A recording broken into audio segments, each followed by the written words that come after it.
Le Point Bourse vous est présenté par Bourse Direct.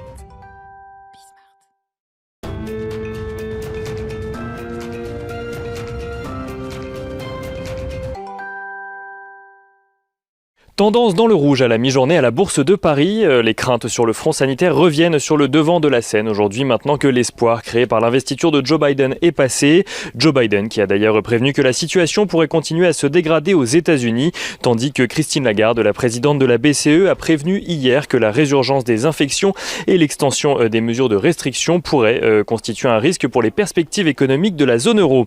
Une alerte que les investisseurs ont bien en tête à la découverte des indices PMI de janvier, tandis que le gouvernement français n'exclut pas un troisième confinement.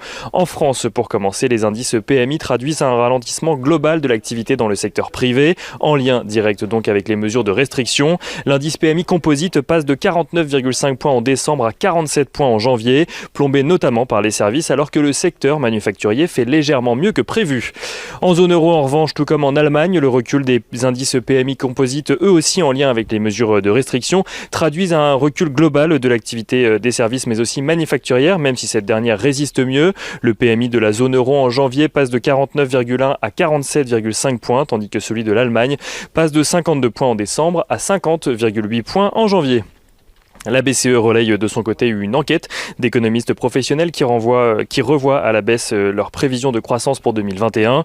Leurs estimations passent de 5,3% de croissance du PIB en zone euro en 2021 à 4,4% de croissance. Ceux-ci estiment cependant qu'en 2022, la zone euro devrait connaître une croissance de 3,7% qui lui permettrait ainsi de renouer avec ses niveaux d'avant-crise. Et du côté des valeurs, à présent, on commence par deux valeurs américaines, Intel et IBM. Si IBM a déçu les investisseurs, affichant un recul de 7,3% de son chiffre d'affaires, Intel a dévoilé de son côté un chiffre d'affaires supérieur aux attentes. Le géant des puces électroniques affiche une croissance de 8% de son chiffre d'affaires annuel à 77,9 milliards de dollars. Une croissance notamment portée par l'augmentation de la demande en ordinateur en raison du travail à domicile. En France, à présent, à la Bourse de Paris, Rémi Cointreau annonce un chiffre d'affaires en progression d'un peu plus de 25% à 350 millions d'euros pour le troisième trimestre de son exercice décalé. Une progression due notamment aux ventes de cognac aux États-Unis et en Chine. Des résultats qui permettent au groupe d'anticiper une nouvelle croissance organique de ses ventes au quatrième trimestre, même si Rémi Cointreau prévient déjà qu'elle sera moins forte qu'au troisième trimestre. SEB affiche de son côté une contraction de ses revenus annuels de 3,8% à un peu moins de 6,9 milliards d'euros. Le groupe anticipe une baisse de son résultat opérationnel d'activité plus limité que prévu, aux alentours de 600 millions d'euros. Et JL Event voit de son côté son chiffre d'affaires chuter de 58% à 480 millions d'euros. Le groupe s'attend à une perte de 70 millions d'euros.